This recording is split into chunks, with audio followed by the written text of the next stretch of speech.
California has everything. Beaches, deserts, redwoods, mountains, and Hollywood. You can go pretty much anywhere, except you can't. There are places in this state that are completely off limits, guarded by gates, fences, federal law, or just the sheer weight of money and power.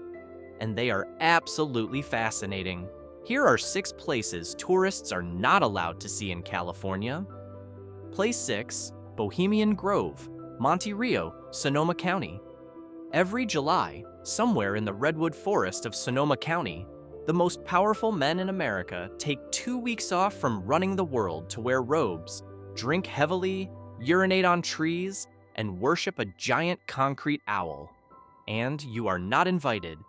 Bohemian Grove is a 2,700-acre private campground owned by the Bohemian Club, a men's-only organization founded in San Francisco in 1872. The club started out as a gathering of artists, journalists, and writers, the kinds of people who referred to themselves as Bohemians. That didn't last. By the early 20th century, the roster had shifted decisively toward executives, financiers, and politicians, and the summer retreat in Sonoma County became the club's most prominent institution. The Grove sits near the small town of Monte Rio, about 75 miles north of San Francisco. The main encampment area covers 160 acres of old-growth redwood trees, some of them more than 1,000 years old, with some reaching over 300 feet in height. Members sleep in rustic camps distributed throughout the property, with names like Mandalay, Caveman, and Hillbillies. There are no women allowed, no press, and no public access of any kind. Membership is by invitation only. The waiting list has historically stretched over a decade, and initiation fees have been reported in the tens of thousands of dollars. The confirmed guest list over the decades reads like a history of American power. Presidents Herbert Hoover, Richard Nixon have all attended, and a rotating cast of Fortune 500 executives. It was at Bohemian Grove in July 1950 that Dwight Eisenhower and Richard Nixon met each other for the first time as guests of former President Herbert Hoover. Nixon would go on to launch his successful 1968 presidential campaign from the Grove. The club's motto is taken from Shakespeare's A Midsummer Night's Dream: "Weaving spiders, come not here." The official implication is that business dealings are forbidden during the encampment. Whether a fortnight of informal networking among the most powerful men in the country constitutes not doing business is, charitably, a matter of interpretation. The annual opening ceremony is called the Cremation of Care, a theatrical ritual in which a human effigy is burned in front of the Grove's 40-foot concrete owl statue, symbolizing the shedding of worldly worries. It involves robes, fire, a high priest, and what documentarian John Ronson, who once observed it, described as the atmosphere of an overgrown frat party. In 2000, radio host Alex Jones infiltrated the Grove and filmed the ceremony. His footage was confirmed as genuine by Bohemian Club officials. A few journalists have managed to get inside over the years, usually by posing as employees or guests. Philip Weiss spent 7 days there in 1989 and wrote about it for Spy magazine. His description of the encampment's prevailing atmosphere was brisk and direct. You know you are inside the Bohemian Grove when you come down a trail in the woods and hear piano music from amid a group of tents, and then round a bend to see a man with a beer in one hand and his penis in the other, urinating into the bushes. One of the more substantiated claims about the Grove's influence involves the Manhattan Project.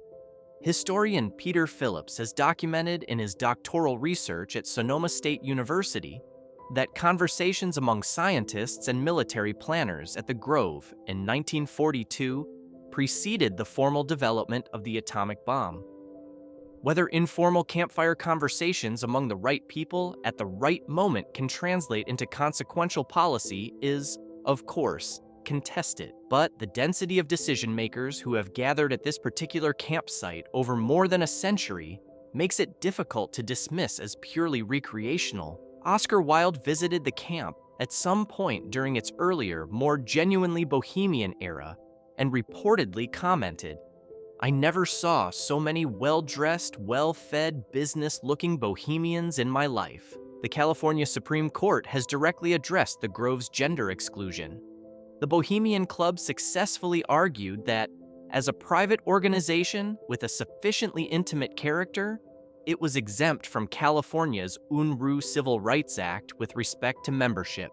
So the no women policy is entirely legal and shows no signs of changing. There have been protests outside the gates for decades, though they've grown smaller over the years. In 2019, the Sonoma County Board of Supervisors voted to no longer provide county law enforcement security for the event, a small but pointed gesture. The club, predictably, did not comment. Place 5, San Clemente Island, Los Angeles County. There's an island sitting about 70 miles off the coast of Southern California that most Californians have never heard of. It's 21 miles long, it's part of Los Angeles County, and you cannot go there. The United States Navy owns it, and they intend to keep it that way. San Clemente Island is the southernmost of California's Channel Islands and has been owned and operated by the U.S. Navy since World War II. It is administered by Naval Base Coronado, the same sprawling naval complex in San Diego County that also encompasses Navy SEAL training facilities at Coronado and 8 other military installations spread across Southern California. San Clemente alone accounts for nearly 57 square miles of land that is completely closed to the public. The Navy uses the island as a training and testing ground for a wide range of military operations. Navy SEALs conduct training exercises on the island. The Navy tests sonar equipment in the surrounding waters. There is an auxiliary airfield with a 9,300-foot landing strip used for carrier training.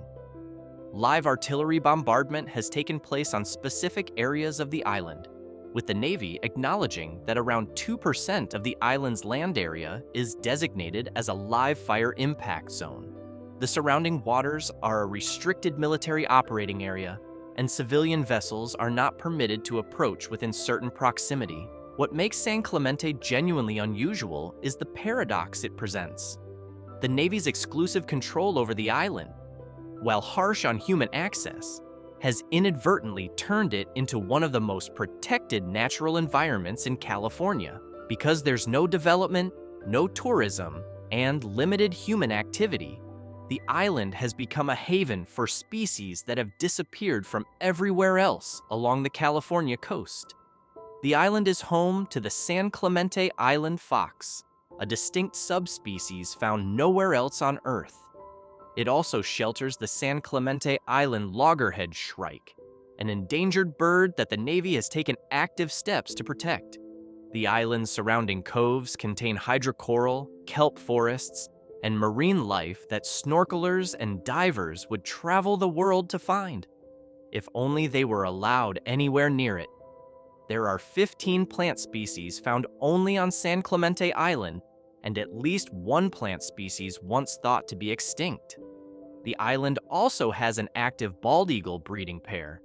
Remarkable, given that DDT contamination and past naval activity had eliminated raptor nesting on the island for decades. The island was once overrun with feral goats, which had reached a population of around 11,000 by 1972, causing serious damage to the native vegetation. When the Navy proposed shooting the remaining goats, animal welfare groups took them to court. The goats were eventually removed by helicopter and netting operations. An expensive and logistically absurd solution, but one that ultimately preserved a lot of the island's native plant life. As of 2018, roughly 148 military and civilian personnel live on the island at any given time. They report a quality of life that would make most mainlanders envious. Uncrowded surf breaks, spiny lobster snorkeling, and a tranquility that no amount of money can buy. because it's not for sale. The island is simply not accessible, and the Navy has stated no plans to change that. Meanwhile, the rest of California inches ever closer to the ocean and each other, and San Clemente remains exactly as it has been for decades. Pristine, inaccessible, and indifferent to the fact that the entire mainland has no idea what it's missing. Place 4, Vandenberg, Space Force Base, Santa Barbara County. If you've ever watched a SpaceX rocket launch from the California coast, you've witnessed something taking off from one of the most restricted pieces of land in the western United States. Vandenberg Space Force Base covers approximately 150 square miles in Santa Barbara County, along a stretch of coastline that the military has controlled since 1941. The general public is not allowed inside. The rockets, however, are spectacular. Vandenberg was established in 1941 as a U.S. Army training site and was transferred to the Air Force in 1957. In December 2020, it was officially redesignated Vandenberg Space Force Base under the newly established United States Space Force. It is now the primary launch site for orbital missions to polar and sun-synchronous orbits, the trajectories that don't work from Florida's Kennedy Space Center because launches would fly over populated areas. Vandenberg's position on the California coast allows rockets to fly southward over the Pacific Ocean, away from land. The base has launched thousands of rockets and missiles since the late 1950s. The first intercontinental ballistic missile test from Vandenberg, an Atlas D ICBM, flew on September 9, 1959. Since then, the base has hosted launches for NASA, the Department of Defense, and commercial operators including SpaceX, which operates from Space Launch Complex 4 on the base. Spy satellites, weather satellites, GPS satellites, and Starlink constellations have all gone up from Vandenberg. The base also hosts missile testing operations, which is a polite way of saying that they fire nuclear-capable ICBMs into the Pacific from time to time. Much of the base's interior is rugged, mountainous, and undeveloped. Because no backcountry area is open to development or public access, Vandenberg has inadvertently preserved some of the highest quality coastal habitat remaining in Central or Southern California. The base contains numerous threatened and endangered species. The western terminus of the Santa Ynez Mountains is within the base boundaries, rising to Tranquillian Peak at 2,297 feet, where an optical tracking station sits overlooking the launch complexes. The base's beaches, Surf Beach, Wall Beach, and Minuteman Beach are technically accessible to the public in limited circumstances, but not without restriction. Every year, from March 1st through September 30th, all 3 beaches are closed during the nesting season of the western snowy plover, a protected shorebird under the Endangered Species Act.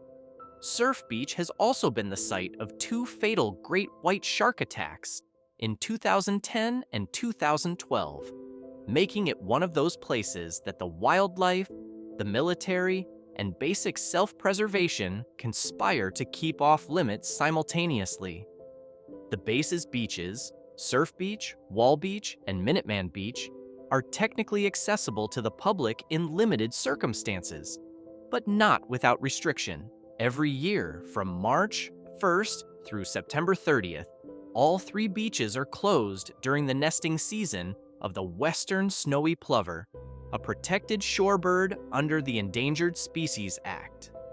Surf Beach has also been the site of 2 fatal great white shark attacks in October 2010 and October 2012, making it one of those places that the wildlife, the military, and basic self-preservation conspire to keep off limits simultaneously.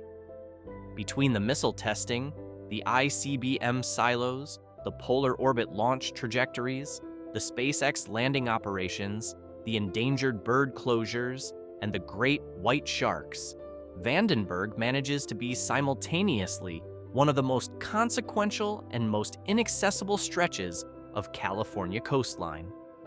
the land between Lompoc and Point Conception, an area of dramatic cliffs and untouched coastal scrub, is almost entirely within base boundaries.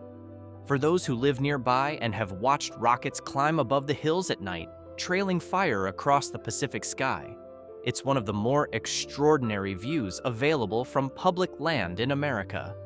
For those who want to see what's on the other side of the fence, the answer is a firm and non-negotiable no. The only place most people can get close to the action is Surf Beach's train station, located at the edge of a safety exclusion zone about 3.5 miles from SpaceX's launch complex. When launches happen, the spectator area fills quickly. You can see the rocket, hear the ignition, and watch it climb into the sky, right up until security reminds you that you are at the absolute edge of where you're allowed to stand. Place 3, Diablo Canyon Power Plant, Avila Beach, San Luis Obispo County. On a stretch of California coastline that looks like it should be in a tourism brochure, wedged between the Pacific Ocean and the hills of San Luis Obispo County, sits the only operational nuclear power plant in California, and you cannot go within 2,000 yards of it by water, a restriction enforced by the United States Coast Guard around the clock, regardless of your intentions. Diablo Canyon Power Plant has been generating electricity since 1985. Operated by Pacific Gas and Electric Company and regulated by the Nuclear Regulatory Commission, the plant has 2 pressurized water reactors designed by Westinghouse. Together, they generate roughly 2,000 to 240 megawatts of electricity, enough to power more than 3 million homes. In 2024, the plant supplied approximately 10% of California's total electricity and 16% of its zero-carbon electricity. For a state trying to phase out fossil fuels while keeping the lights on, that output is genuinely difficult to replace. The plant's history is contentious enough to fill a book. Construction began in 1968. By 1981, opposition to the plant had reached a boiling point, resulting in nearly 2,000 civil disobedience arrests over a 2-week period, one of the largest acts of nonviolent protest against a nuclear facility in American history. The objections ranged from earthquake concerns, the plant sits near multiple fault lines, to broader anxieties about nuclear power itself.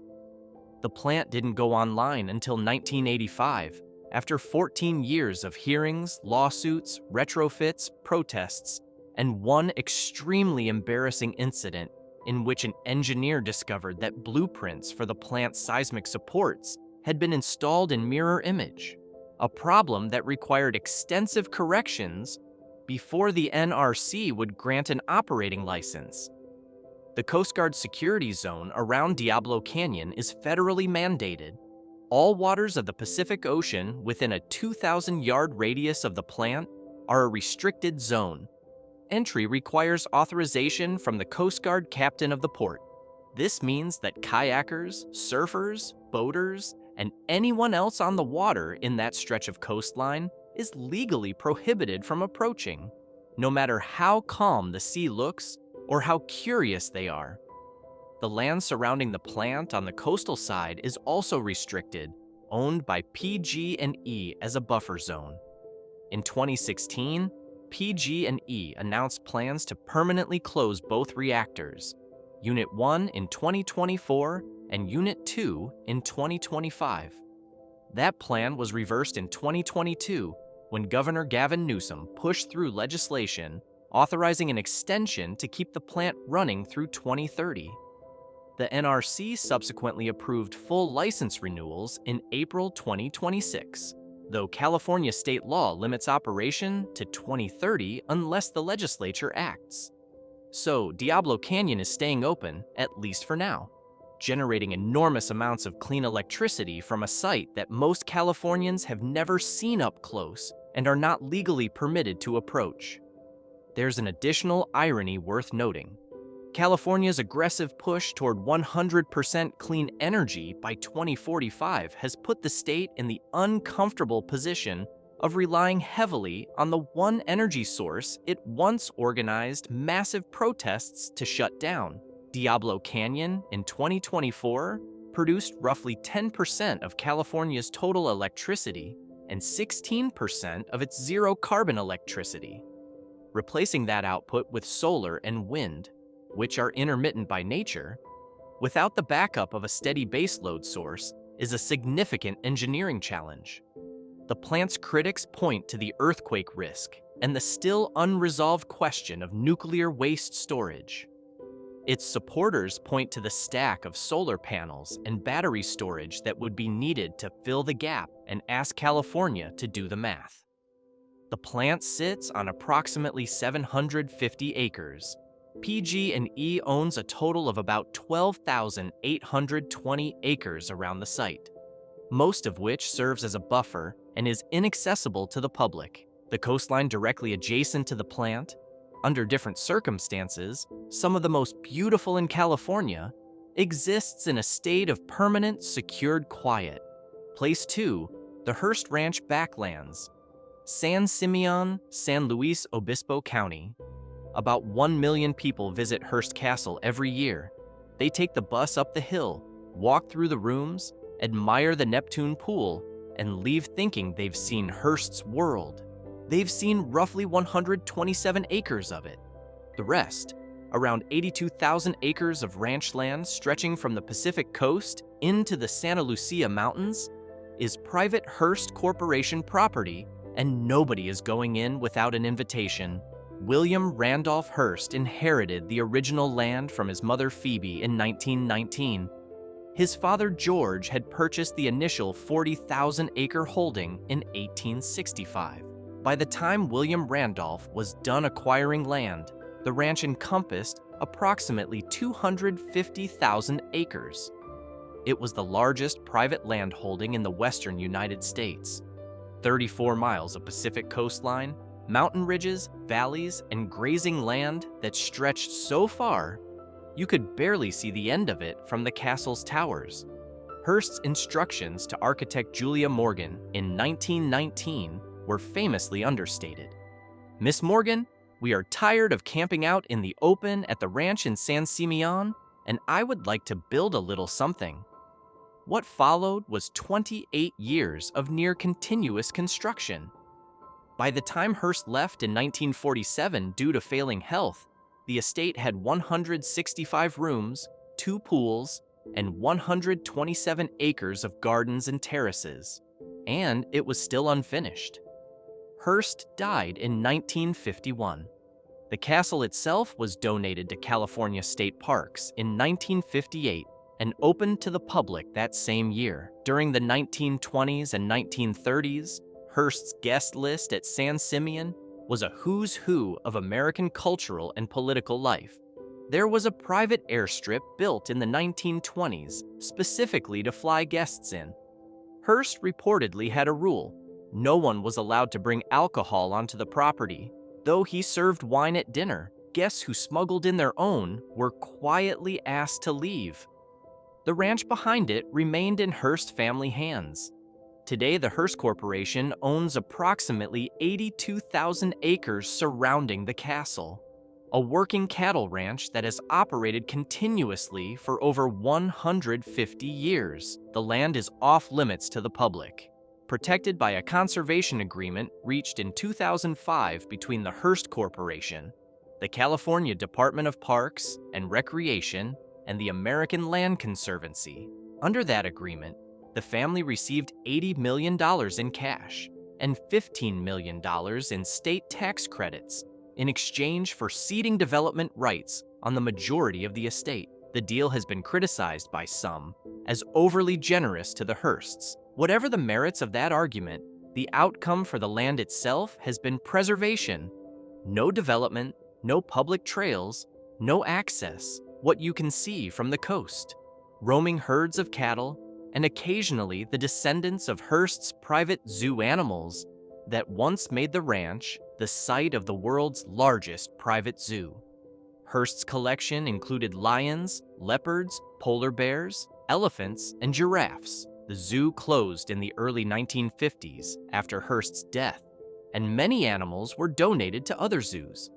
But zebras, aoudads, and sambar deer were released onto the open ranch, and their descendants still roam the Backlands today. If you're driving Highway 1 near San Simeon and see what looks like an exotic animal standing in a field, you're not imagining things. You're also not allowed to stop and investigate. As Bernard Shaw, a guest of Hearst's in the 1930s, reportedly said upon seeing the estate, "This is what God would have built if he had had the money." He didn't say anything about whether God would have let the public in. Place 1, the Mount Shasta Summit Zone, Siskiyou County.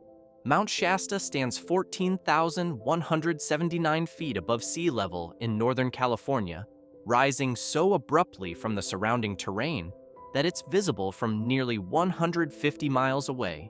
It is the second highest peak in the Cascade Range, the most voluminous stratovolcano in the entire Cascade Volcanic Arc, and by the USGS's own assessment, one of the highest volcanic threats in the United States.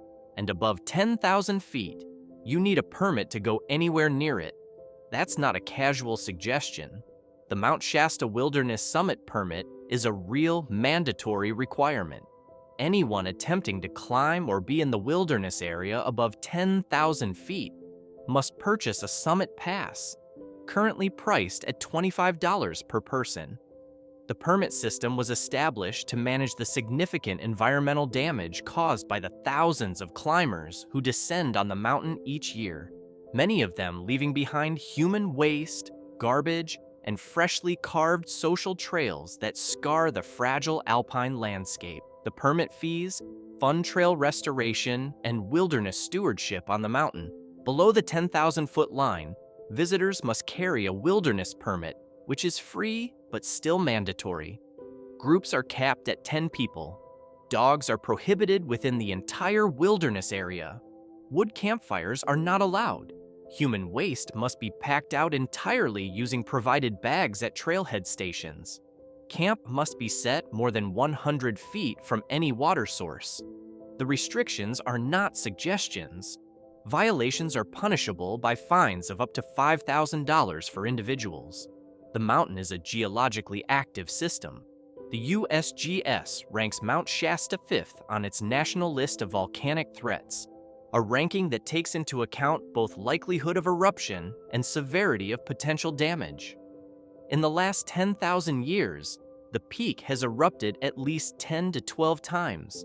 Hot springs and volcanic gases still seep from the summit. The last significant eruption is estimated at around 1786, though the geological record shows eruptions have occurred with some regularity. On average, at least one every 600 to 800 years. Shasta's geology is extraordinary and strange. The mountain is actually 4 overlapping volcanic cones built on top of one another over hundreds of thousands of years.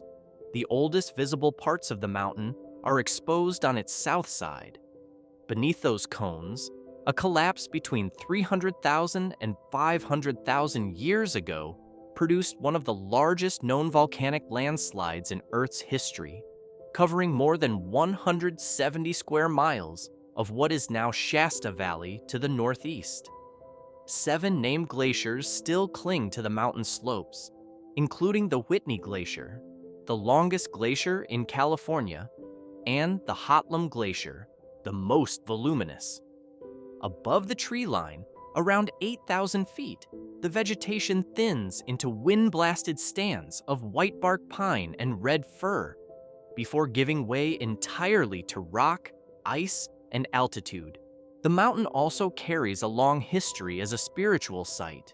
The Shasta, Modoc, Wintu, and Carrick peoples have considered it sacred ground for centuries. In more recent times, it has attracted a different crowd, New Age pilgrims who believe the mountain contains a hidden city of advanced beings descended from the lost continent of Lemuria. The Lemuria legend originated in the 1880s, was embellished in a 1925 publication, and was cemented into popular mythology by a 1931 book published under a pseudonym. The Forest Service, for the record, has found no subterranean city. They did, however, find enough human waste at the summit to justify a mandatory pack-out program, so it balances out. The summit itself, a rocky, sulfurous crater sitting just below 14,179 feet, requires ice axe and crampons on most routes, navigating actual crevassed glaciers, and spending between 8 and 12 hours of hard physical effort to reach. The most common route,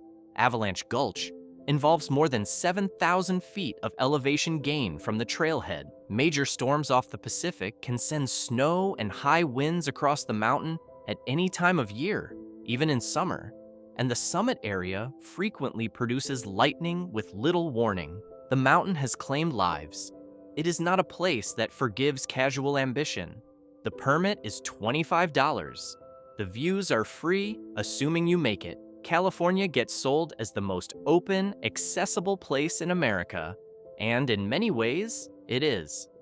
But behind the beaches and the highways and the famous skylines, there are places this state keeps strictly to itself. A redwood forest where the powerful go to escape accountability. An island the Navy has quietly turned into an accidental wildlife refuge. A nuclear plant behind a federally enforced exclusion zone. A space launch facility the size of a small city that fires rockets into the Pacific and tests ICBMs on the side. 82,000 acres of private ranch land you can see from the highway but never enter. And a volcanic summit that will send you home in pieces if you're not prepared, and still requires a permit before it tries. The restricted and the off-limits tell you a great deal about a place, what it values, what it protects, and who it protects it for. California, it turns out, has some interesting answers to all three of those questions. If this gave you a new way of looking at the state and maybe a list of places you're now quietly determined to find out more about, hit that like button and subscribe. We've got a lot more where this came from.